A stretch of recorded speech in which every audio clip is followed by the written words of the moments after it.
राम लक्ष्मण मुनि संगा गए जहाँ जग पावनी गंगा।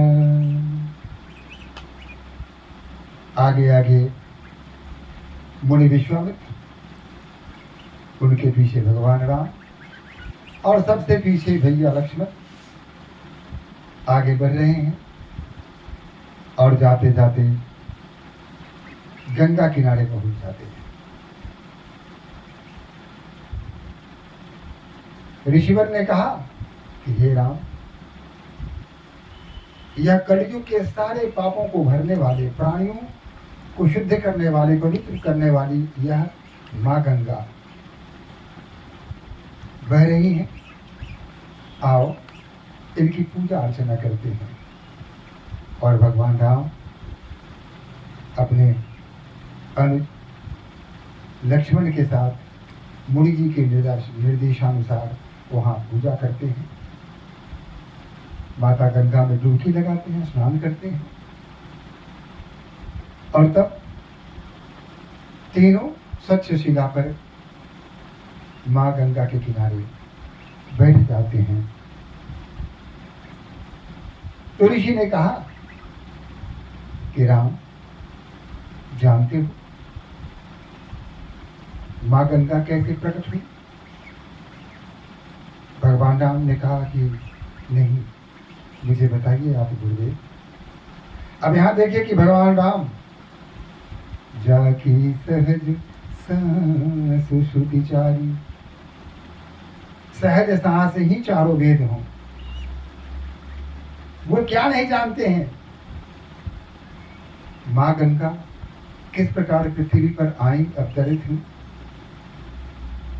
क्या इस बात को वह परम ब्रह्म परमेश्वर मानव रूप में ही आए हो, क्या नहीं जानते थे? लेकिन नहीं, गुरु की भावनाओं का सम्मान करते हुए उन्होंने कहा कि नहीं गुरुदेव, मैं नहीं जानता। गुरु के श्रीमुख से ही वह इस बात को सुनना चाहते थे। गुरु भी जानते थे कि ये सब कुछ जानते हैं, क्योंकि मनुष्योचित आचरण कर रहे हैं। उस लीला को तो पूर्ण करना ही पड़ेगा। उस लीला के अनुसार ही उन्होंने कहा कि आपके ही कुल के एक हुए थे राजा भगीरथ। उनके परदादा एक अश्वमेध यज्ञ उन्होंने किया था, सगर ने, राजा सगर। उसके लिए यज्ञ का घोड़ा छोड़ा गया, लेकिन देवेंद्र ने उस घोड़ों को वहां से चुरा लिया और कपिल मुनि के आश्रम में जाकर के बांध आया। अब अश्वमेध यज्ञ का घोड़ा गायब हो जाए तो यज्ञ की पूर्णता नहीं मानी जाती है। अतः उनके पुत्रों ने उस घोड़े को चारों तरफ खोजना प्रारंभ कर दिया। पूरे संसार में चारों तरफ खो जाए और अंत में देखा कि कपिल मुनि के आश्रम के पास वह घोड़ा बंधा हुआ है। इतना देखते हैं, ये जो भाई थे, 100 भाई थे, ये आग बबूले हो गए, क्रोध में आ गए और आकर के कपिल मुनि के साथ दुर्व्यवहार किया। कपिल मुनि इन बातों से तो अनभिज्ञ थे, उन्हें क्या पता कि किसने घोड़ा बांध दिया।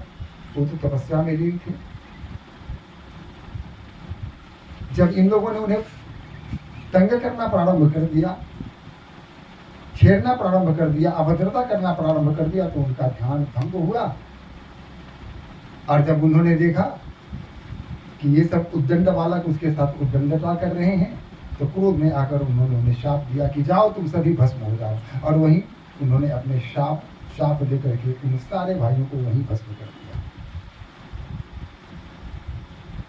इसके पश्चात कई राजवंश बदले, लेकिन किसी ने भी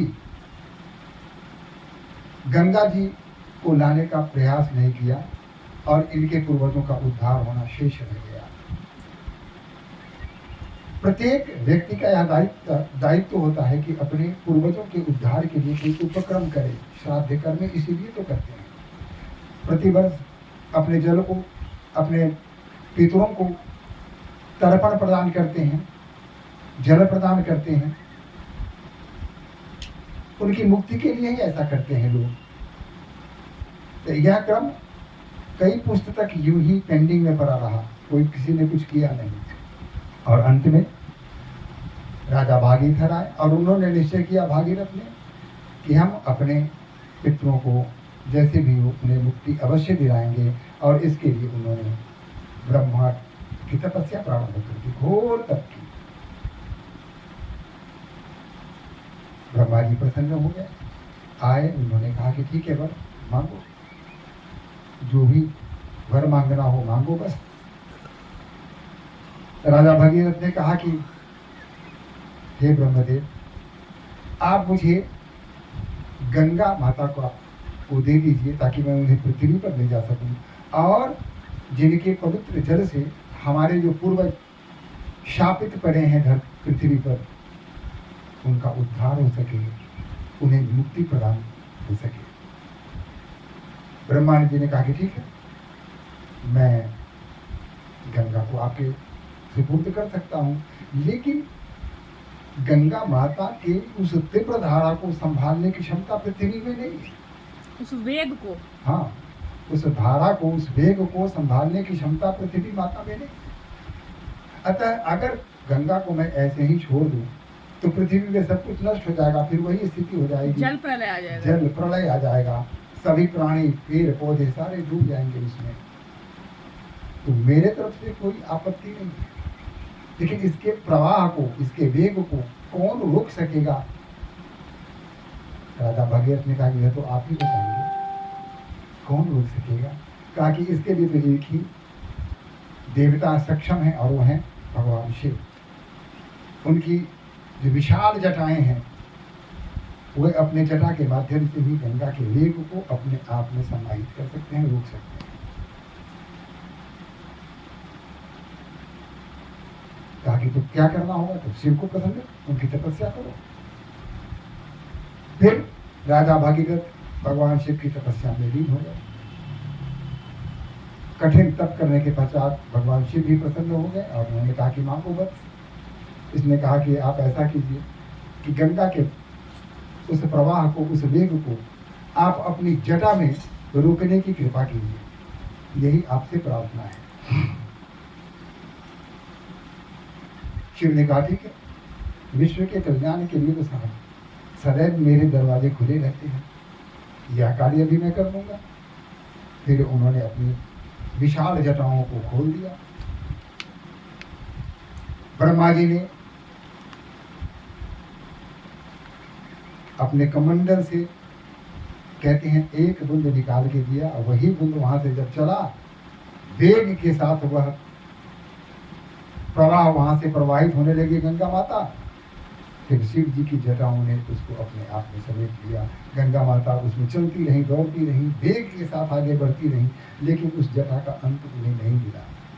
और फिर गंगा माता को लेकर अपने माथे में उन्होंने बांध लिया, जटा में ही उन्होंने रख लिया अपने गंगा माता को। अब समस्या हो गई कि भाई गंगा माता को आपने माथे में रख लिया, जटा में समा लिया, तो पृथ्वी पर तो आई नहीं। अब पृथ्वी पर आई नहीं तो हमारे पितरों का उद्धार कैसे होगा? जिसके लिए मैंने इतना कठिन तप किया, उसका फल ही नहीं प्राप्त हो गया, तो तप करने का प्रयोजन क्या हुआ? फिर स्थिति की कि हे भगवान शिव शंकर अवघड़दानी, कुछ तो कृपा कीजिए, हमारे पितरों पर दया कीजिए, गंगा माता को कम से कम छोड़ तो दीजिए। तो भगवान ने अपनी एक जटा को बाहर निकाला और गंगा की एक धारा को उसमें से आने दिया, जो आज भी भगवान शिव शंकर के माथे से गंगा माता प्रवाहित हो रही है। बोलिए गंगा माता की जय, भोले शिव शंकर की जय।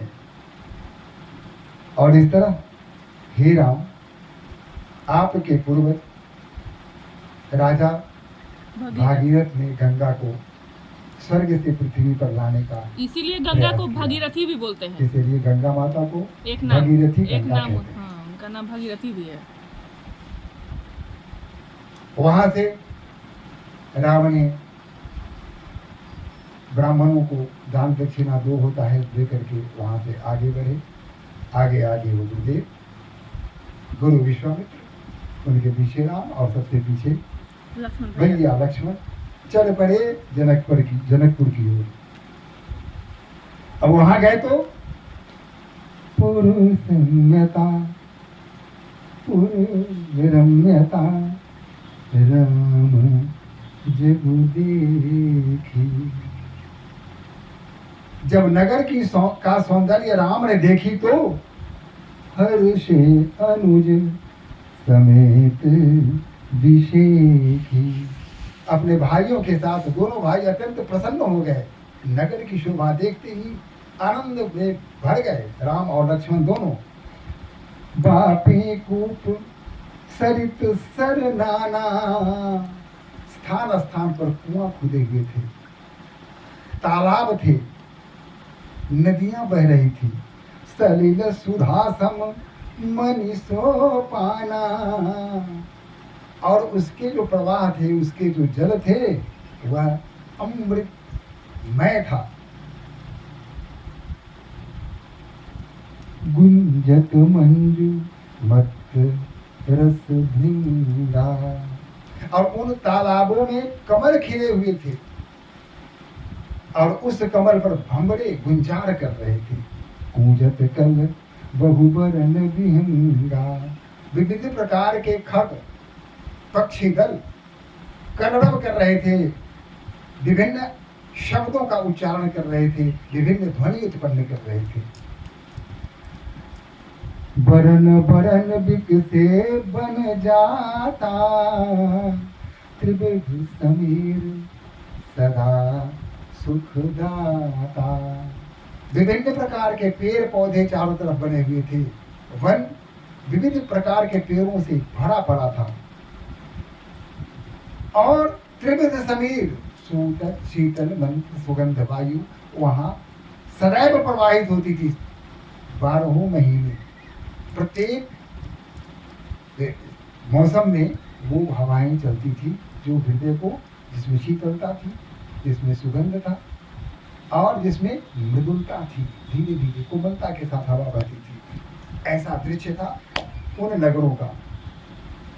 सुमन वाटिका बाग बन विपुल विहंग निवास, फूलत फलत सुपल्लवत सोहत पुर पास। स्थान स्थान पर पुष्प वाटिकाएं थी जिसमें विविध प्रकार के फूल खिले हुए थे। उन वाटिकाओं में सभी प्रकार के पक्षी दल निवास करते थे और पेड़ हमेशा नए नए कोमल पत्तों के साथ पल्लवित हुआ करते थे, जो नगर के चारों तरफ नगर की शोभा को बढ़ा रहे थे। बनई न बरनत नगर निकाई, जह जाई मन तहई लुभाई।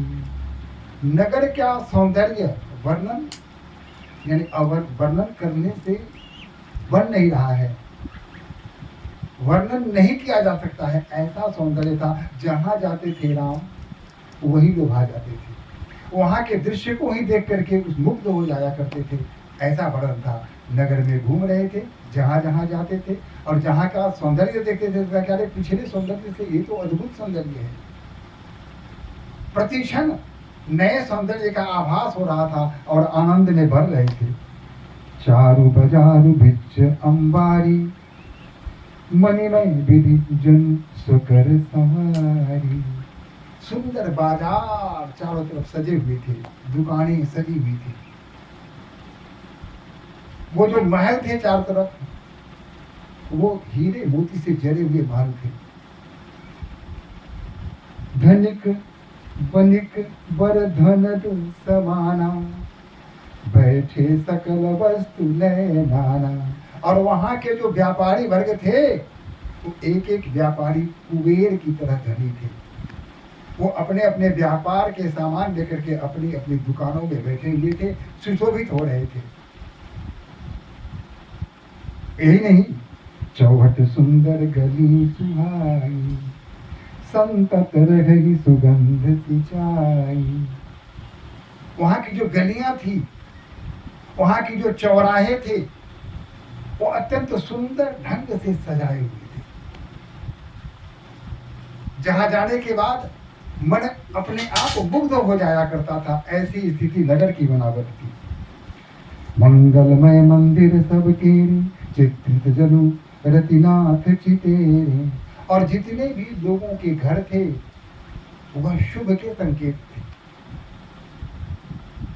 उसमें विविध प्रकार के चित्र अंकित किए गए थे।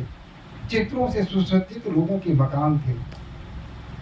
ऐसा लगता था जैसे स्वयं ब्रह्मा ने अपने हाथों से इन मकानों को बनाया है। पूरे नर नारी सुभग शुचि संता, धर्मशील ज्ञानी गुणकंता। और जो नगर के पुरुष थे, नारियां थीं, वो सभी सुंदर आचरण करने वाले थे, धार्मिक प्रवृत्ति के थे और सभी संत स्वभाव के थे। कोई किसी को पीड़ा पहुंचाना नहीं चाहता था। सब एक दूसरे का सहयोग करते थे। धर्मशील ज्ञानी गुणवंता। और सभी धर्म के मार्ग का अनुसरण करते थे। सभी ज्ञानी थे और गुणों से भरे हुए थे। ऐसे थे जनकपुर नगर के लोग।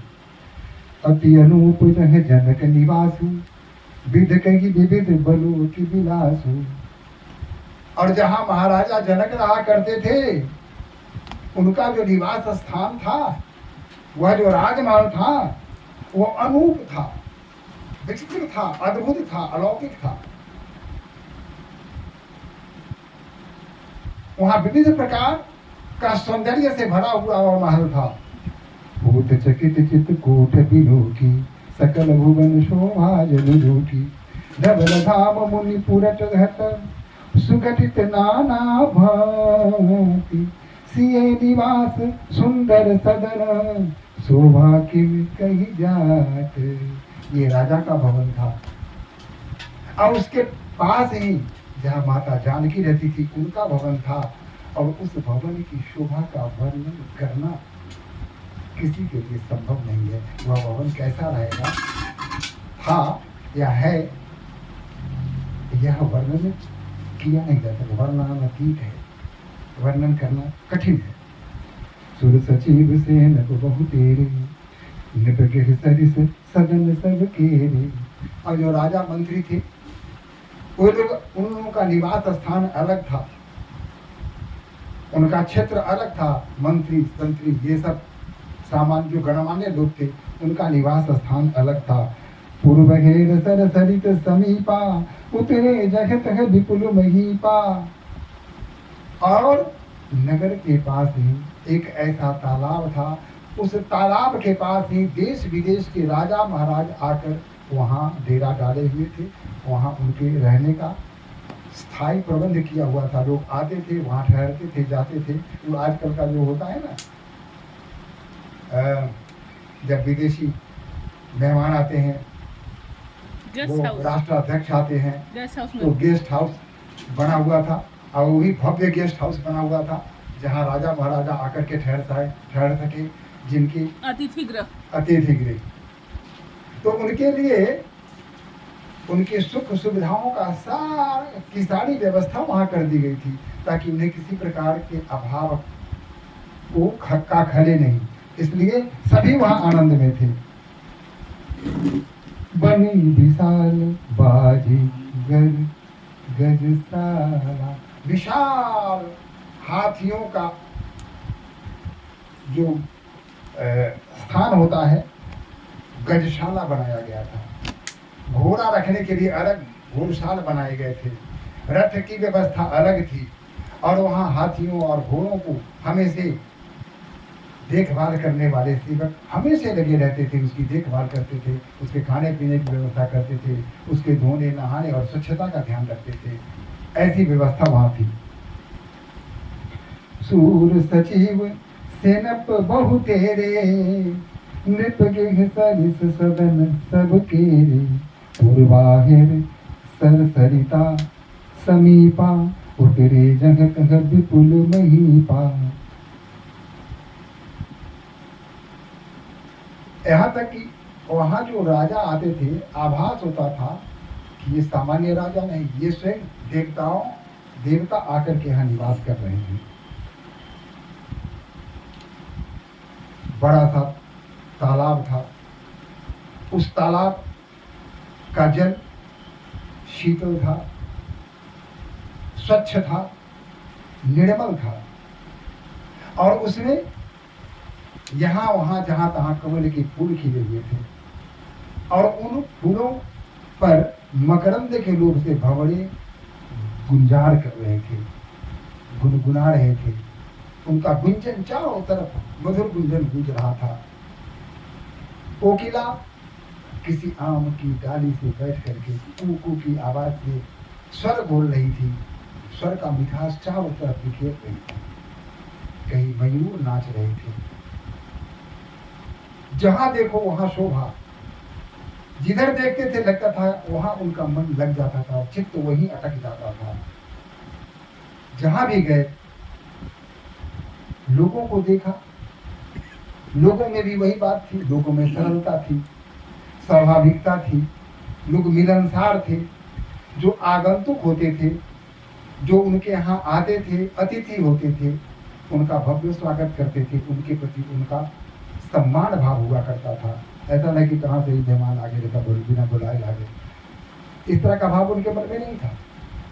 अगर कोई अतिथि आ गया तो उसका भव्य स्वागत करना वहाँ के लोग अपना परम कर्तव्य समझते थे। सिर्फ राजा की बात नहीं थी, सामान्य प्रजा की बात थी।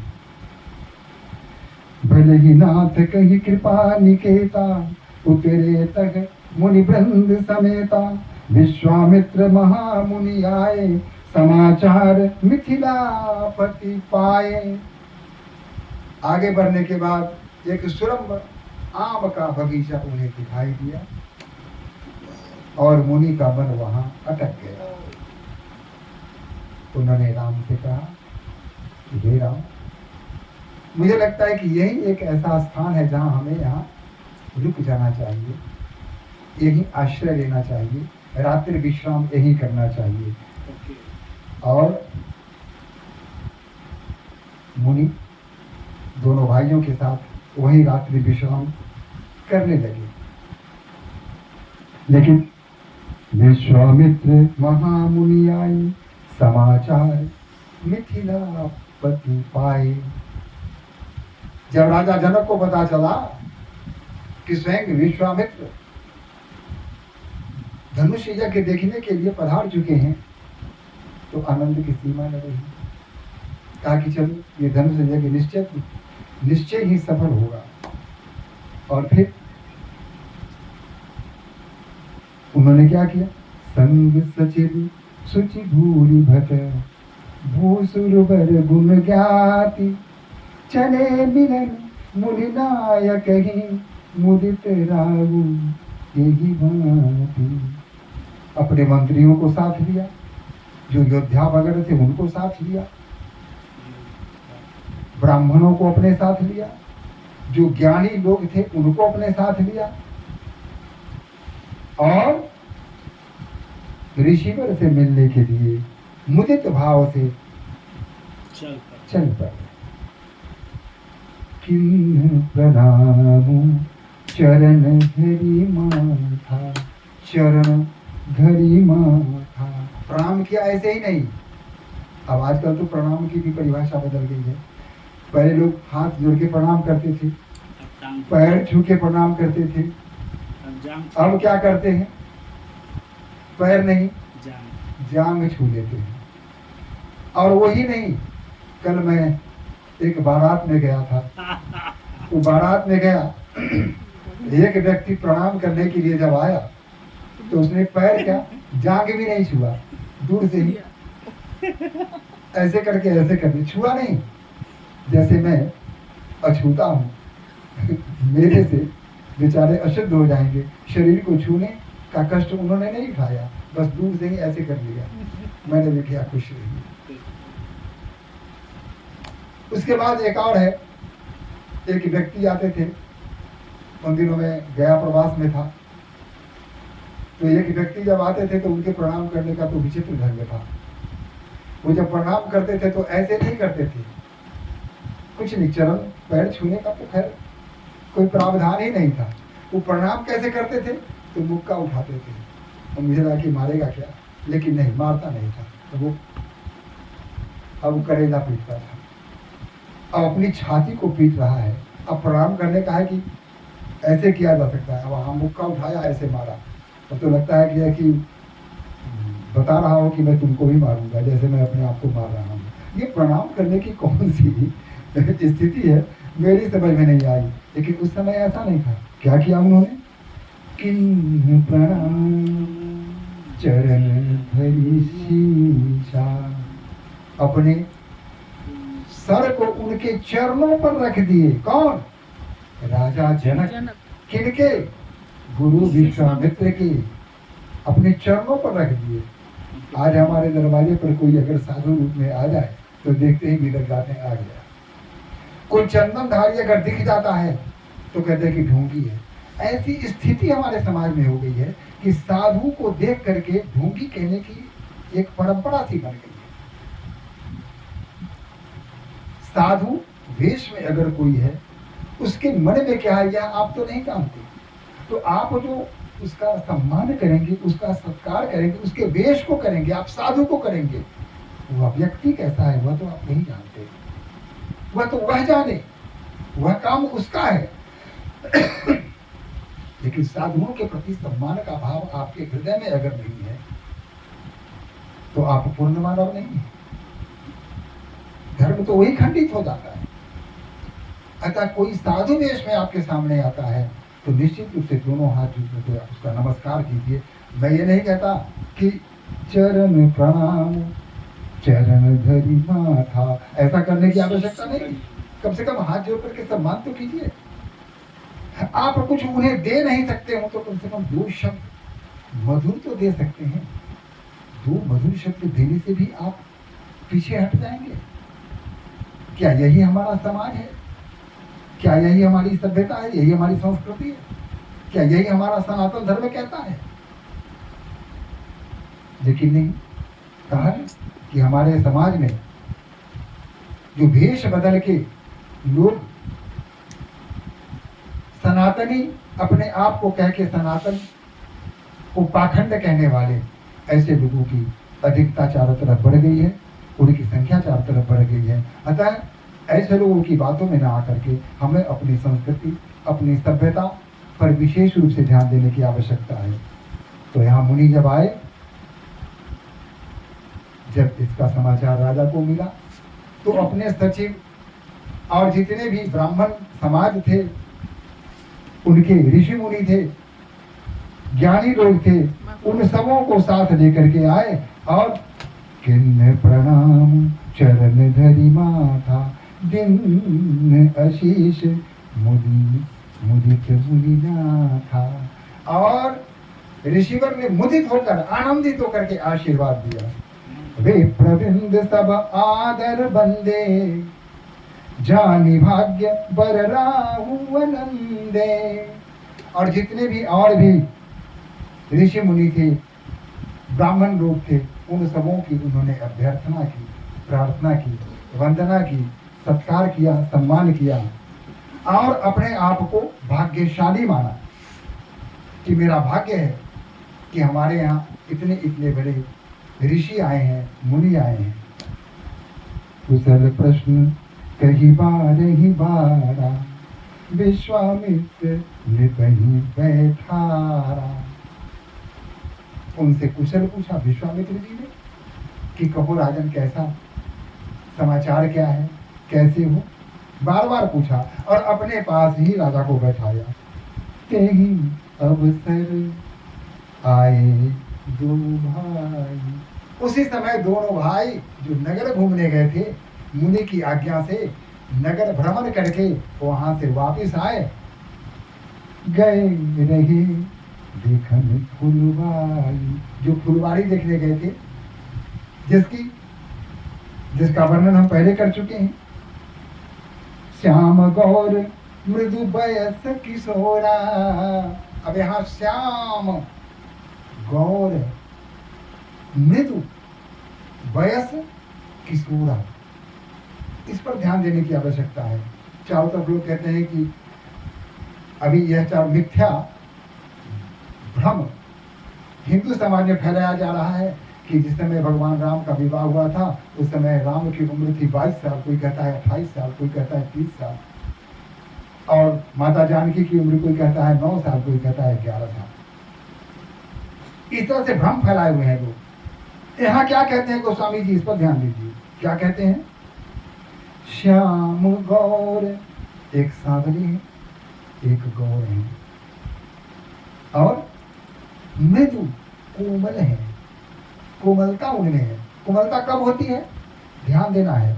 कोमलता वयस किशोरा, किशोर जब होता है, किशोर की उम्र में जब मनुष्य आता है तो कोमलता उस समय होती है। वयस किशोरा, यह किशोर उम्र कब होती है? 16 साल की मध्य उम्र 16 साल है। 16 साल की उम्र में किशोर या किशोरी हो, उनमें कोमलता दिख जाती है, कोमलता दिखना प्रारंभ हो जाता है। लोचन सुखद विश्वचित चोरा, और लोचन आंखें सुखद, उनकी आंखें देखने के बाद सुख मिलता है। लगता है कि किसी चितोरा ने, चित्रकार ने उनकी आंखों को चित्रित किया है, ऐसी सुंदर उनकी आंखें थी। तो मैं यह बताना चाहता हूं कि उस समय भगवान की अवस्था क्या थी? किशोरावस्था, 16 वर्ष की थी, और माता जानकी की अवस्था क्या थी? 14 वर्ष की थी। जिस समय राम धनुष यज्ञ में भाग लेने आए उस समय भगवान श्री राम की उम्र थी 16 वर्ष और माता जानकी की उम्र थी 14 वर्ष। कितना सुंदर सटीक यह उम्र है, विवाह योग्य। 2 साल बड़े हैं राम और उनसे 2 साल छोटी हैं हमारी माता जानकी। और उस उम्र में ही हमारे यहाँ विवाह की परंपरा थी। 16 साल में लड़कों की शादी, 14 साल में हमारी लड़कियों की शादी हो जाया करती थी। लेकिन जब विदेशी हमारे यहाँ आए तो ये स्थिति बिल्कुल बदल गई, परिस्थिति बिल्कुल बदल गई। और उससे पहले भी हम अपनी बच्चियों की शादी 9 साल में बच्चे में ही कर दिया करते थे कि कोई अनहोनी न हो जाए, कोई दुष्ट, कोई रावण, कोई राक्षस हमारी बेटी का अपहरण न करे। इस कारण हम उनका विवाह बाल्यावस्था में ही कर दिया करते थे। लड़कों की भी बाल्यावस्था में ही शादी हो जाया करती थी। लड़के की उम्र 8 साल है तो लड़की की उम्र 6 साल है, लड़के की उम्र 10 साल है तो लड़की की उम्र 8 साल है। यह परंपरा चली गई। यह परंपरा कुछ दिनों तक चलती रही। बाल विवाह इसी को न कहते हैं। तो यह कब आया? लगभग 500 साल पहले जो यह प्रारंभ हुआ, जो परंपरा कुछ दिनों तक चलती रही। अब जाकर के सरकार ने ऐसा कानून बनाया है जिसके अंतर्गत आप बाल विवाह नहीं कर सकते। तो वह ये स्थिति थी, दिन में विवाह न करके लोग रात में विवाह करना प्रारंभ कर दिया ताकि कोई आतंकी, कोई राक्षस, कोई विघ्न उत्पन्न न कर दे। अतः रात्रि के अंधेरे में विवाह की परंपरा प्रारंभ हो गई।